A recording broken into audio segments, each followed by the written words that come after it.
पाहत आहात Loksamiksha news network आणि या आहेत आजच्या सुपरफास्ट न्यूज। या बातमीपत्राचे प्रायोजक आहेत नंदिनी कलेक्शन, फक्त महिलांचे परिपूर्ण दालन, माऊली निवास, कल्याण मंडपमच्या बाजूस, यशोधन नगर, परभणी। नमस्कार, मी प्रभू दिपके लोकसमीक्षा न्यूज नेटवर्क मध्ये आपलं स्वागत करतो। आपण पाहत आहात परभणीचं एकमेव बातमीपत्र Loksamiksha superfast. Red Apple exclusive MIDC परिसर परभणी। परभणी महानगरपालिका निवडणुकीत महायुती 51% मतदान घेऊन विक्रमी मतांनी विजयी होणार आहे। विकसित परभणीसाठी मतदारांनी भाजपाला पसंती दर्शविली असून परभणी महापालिकेत भाजपाला अभूतपूर्व असं यश मिळेल। त्याचबरोबर आगामी 2 ते 3 दिवसांमध्ये संपूर्ण महाराष्ट्र आणि परभणीत देखील महायुतीची घोषणा होणार असल्याची माहिती राज्याचे महसूल मंत्री चंद्रशेखर बावनकुळे यांनी आज परभणीत पत्रकारांशी बोलताना दिली आहे। महापालिका निवडणुकाच्या पार्श्वभूमीवर चंद्रशेखर बावनकुळे यांनी आज परभणीचा दौरा केला।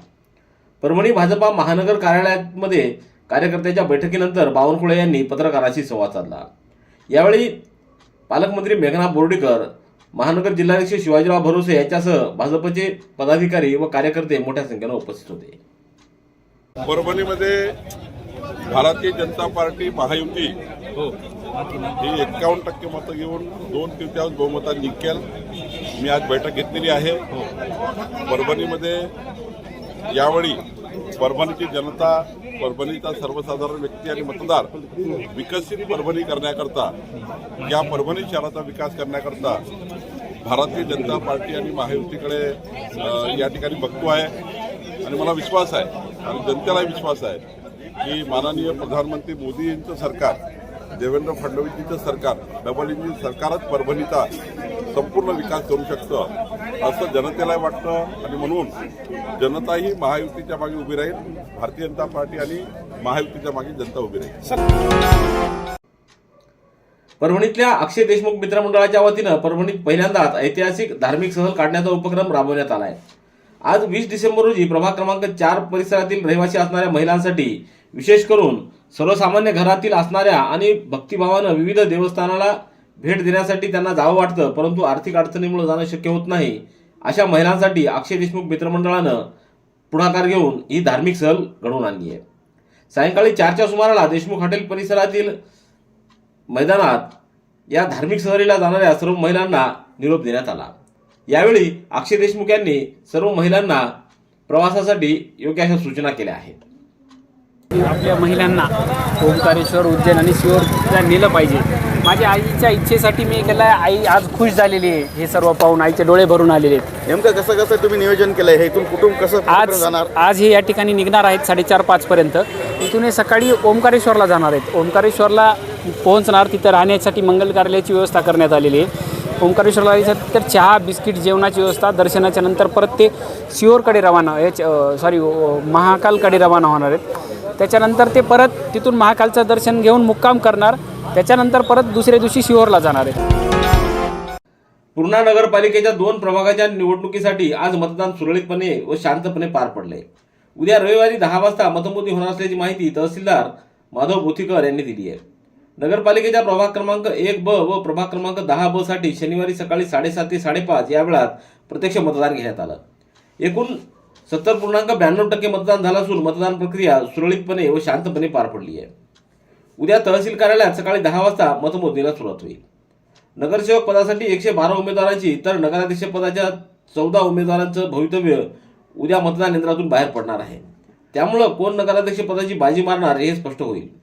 निवडणूक प्रक्रिया सुरळीतपणे पार पाडण्यासाठी सहाय्यक निर्वाचन अधिकारी प्रशांत धारकर, पंढरीनाथ शिंदे, माधव गंगावणे, डॉक्टर उत्कर्ष कुटे, रामराव पवार, नंदलाल चावरे, व्यंकटेश यरजवार आदींनी पुढाकार घेतला। सततचे दवाखाने करून कंटाळलात? आता शेवटचा उपाय। डॉक्टर गोविंद कामटे यांचे बालाजी आयुर्वेदिक निसर्गोपचार केंद्राला भेट द्या। शुगर, मूळव्याध, ॲलर्जी, सोरायसिस, गजकर्ण, दमा, लठ्ठपणा, गुडघेदुखी, कंबरदुखी, वात, गाठीचे आजार, लकवा, केस गळणे, मूतखडा, सफेद डाग यांसारख्या जुनाट आजारांवर खात्रीशीर उपचार केले जातात। दारू सोडवण्यासाठी विशेष उपचार उपलब्ध। संपर्क डॉक्टर गोविंद कामटे, आयुर्वेद विद्याविशारद, बालाजी आयुर्वेदिक निसर्गोपचार केंद्र, तलाठी कार्यालयाच्या बाजूला, वसमत रोड, परभणी।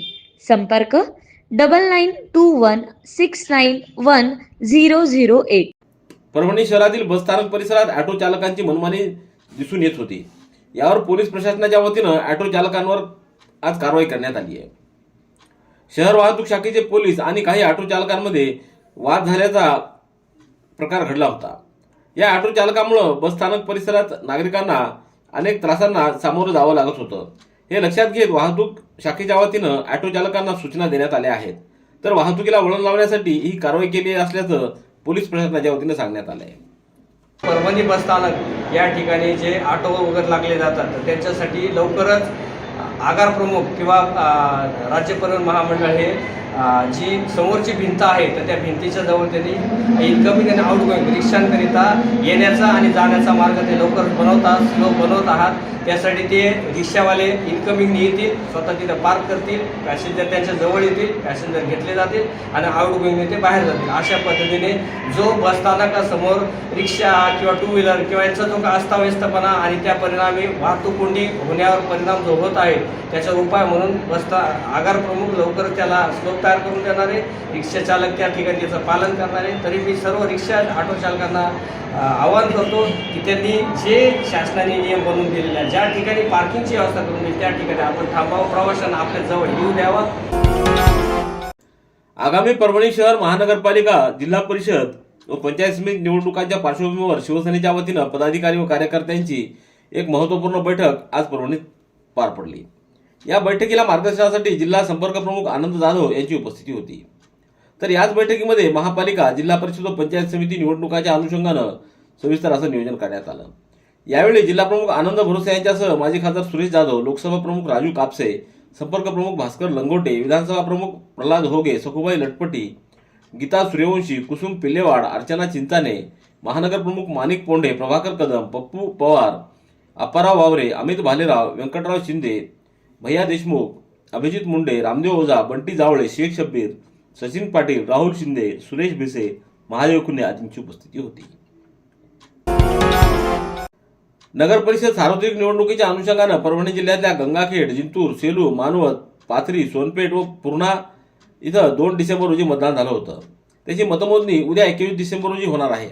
त्या अनुषंगानं जिल्हा दंडाधिकारी संजय सिंह चव्हाण यांनी जिल्ह्यातील नगर परिषद निवडणुकीची प्रक्रिया संपूर्ण शांततेत व निर्भय आणि न्याय वातावरणात पार पडण्याच्या दृष्टिकोनातून कायदा व सुव्यवस्था अबाधित राखण्यासाठी मतमोजणीच्या ठिकाणी भारतीय नागरिक संहितेचं 163 कलम लागू केलंय. परभणी जिल्ह्यातील नगर परिषदेच्या सार्वत्रिक निवडणुकीची मतमोजणी त्या ठिकाणी करण्यात येणार आहे. मतमोजणीच्या केंद्राच्या ठिकाणापासून 100 मीटर परिसरामध्ये सर्व पक्ष कार्यालय, उमेदवाराचे मंडप, सर्व दुकानं, mobile, cordless phone, pager, wireless set, ध्वनिक्षेपक, सर्व प्रकारचे फेरीवाले व इतर इलेक्ट्रॉनिक उपकरणं, निवडणुकीच्या कामाव्यतिरिक्त खासगी वाहन व निवडणूक कामाव्यतिरिक्त व्यक्तीला प्रवेश प्रतिबंध करण्यात आलेला आहे. हा आदेश सकाळी 6 वाजेपासून मतमोजणीची प्रक्रिया संपेपर्यंत अंमलात राहणार आहे. Red Apple furniture, smart furniture for smart people. Exclusive Parbhani शहरातील भव्य शोरूम रेड ॲपल एक्सक्लुझिव्ह, भारतातील स्मार्ट फर्निचर ब्रँड आता आपल्या परभणी शहरामध्ये. हो, आता आपल्या परभणी शहरामध्ये. या अंतर्गत ऑफिस, बेडरूम, डायनिंग, लिव्हिंग इत्यादी प्रकारचे फर्निचर आपणास मिळेल. Bedroom set, bed, dressing table, sofa set, कपाट, डायनिंग टेबल टीपॉय आणि स्टील फर्निचर इत्यादी सर्व प्रकारचे फर्निचर तेही आकर्षक किमतीमध्ये उपलब्ध आहे. एक वेळ अवश्य भेट द्या. रेड ॲपल फर्निचर, MIDC परिसर, भारतीय स्टेट बँकेच्या जवळ, परभणी.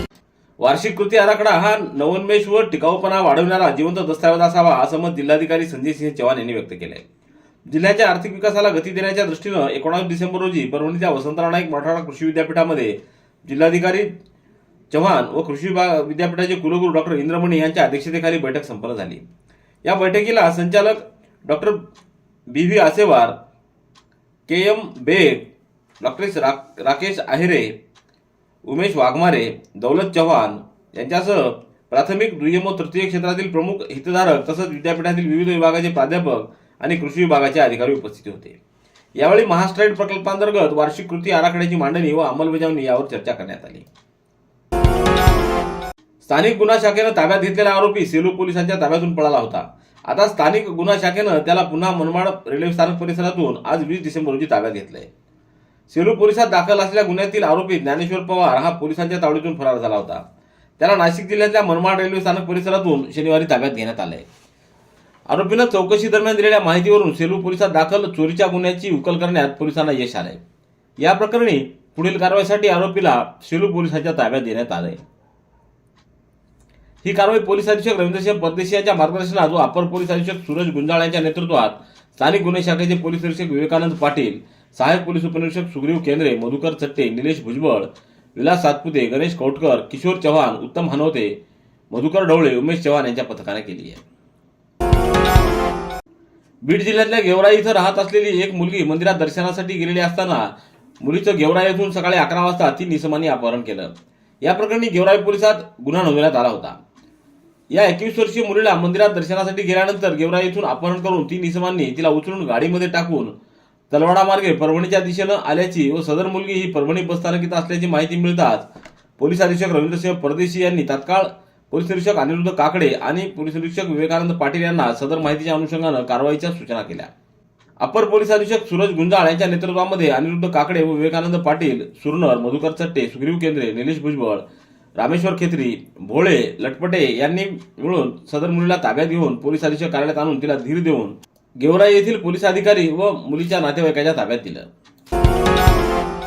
मातंग समाजानं कर्मकांड, अंधश्रद्धा यापासून स्वतःला दूर ठेवून शिक्षणाच्या माध्यमातून स्वतःला समृद्ध करावं, सामाजिक सामर्थ्य वाढवणं गरजेचं असल्याचं मत साहित्यरत्न अण्णाभाऊ साठे यांचे नातू आणि अण्णाभाऊ साठे क्रांती सेनेचे अध्यक्ष सचिन साठे यांनी व्यक्त केलंय. परभणीत आज संघटनेच्या पदाधिकाऱ्यांना नियुक्तीपत्र देण्याचा कार्यक्रम संपन्न झाला. यावेळी साठे यांच्या हस्ते दत्ता साबळे यांना परभणी जिल्हाध्यक्षपदी नियुक्तीपत्र देण्यात आलं, तर युवक अध्यक्षपदी अशोक साठे यांना नियुक्तीपत्र देण्यात आले. कार्यक्रमाच्या अध्यक्षस्थानी सचिन साठे यांची उपस्थिती होती, तर प्रमुख अतिथी म्हणून सचिन गडकरी, व्यंकटराव सोनटक्के, शिवाजी मोहोळ, हरिभाऊ निरवळ, अशोक उपाडे, माणिक कांबळे यांची उपस्थिती होती. जिंतूर तालुक्यातील पांढरगळा परिसरात महावितरणच्या निष्काळजी कारभारामुळे 19 डिसेंबर रोजी दुपारी 1 वाजताच्या सुमाराला महावितरणच्या विजेच्या तारांमध्ये शॉर्ट सर्किट होऊन भीषण आग लागली. या आगीमध्ये पांढरगळा गावालगत शेतकरी रामराव कवडे यांचा सुमारे 4 एकर ऊस जळून खाक झालाय. या घटनेत जवळपास 8 लाख रुपयाचं नुकसान झाल्याचा प्राथमिक अंदाज व्यक्त करण्यात येतोय. शॉर्ट सर्किट झाल्यानंतर ऊसाच्या शेतातून आगीचे लोट उसळू लागले.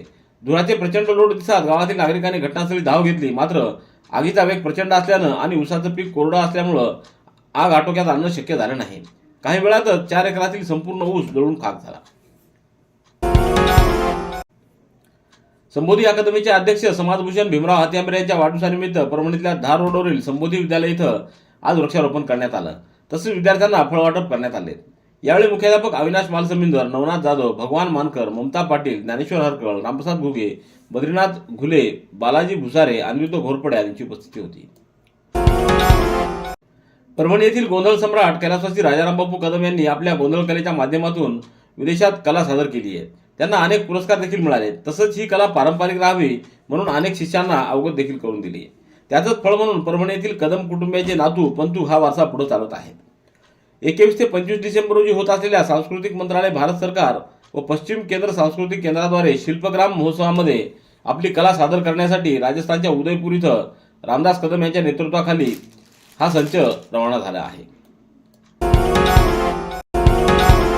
रेड ॲपल एक्सक्लुझिव्ह MIDC परिसर परभणी.